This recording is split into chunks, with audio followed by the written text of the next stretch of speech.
புதிய 500 மற்றும் 2000 ரூபாய் நோட்டுகளை இன்று முதல் வங்கிகளில் பெற்றுக்கொள்ளலாம் என ரிசர்வ் வங்கி தெரிவித்துள்ளது. நாடு முழுவதும் 500 மற்றும் 1000 ரூபாய் நோட்டுகள் செல்லாது என்று பிரதமர் நரேந்திர மோடி அதிரடியாக அறிவித்தார்.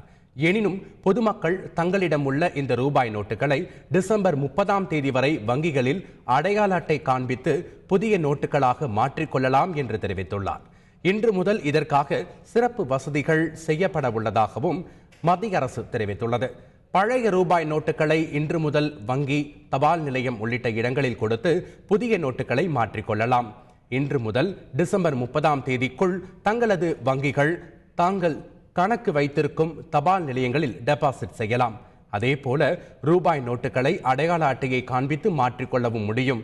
24ஆம் தேதி வரை ஒருவர் ஒரு சமயத்தில் அதிகபட்சம் 4000 ரூபாய் வரை மட்டுமே மாற்ற முடியும். டிசம்பர் 30ஆம் தேதிக்குள் ரூபாய் நோட்டுகளை மாற்ற இயலாதவர்கள் ரிசர்வ் வங்கியில் ஒரு பிரகடனம் எழுதி கொடுத்து மாற்றிக்கொள்ளலாம். அதற்கு மார்ச் 31ஆம் தேதி வரை கால அவகாசம் அளிக்கப்பட்டுள்ளது.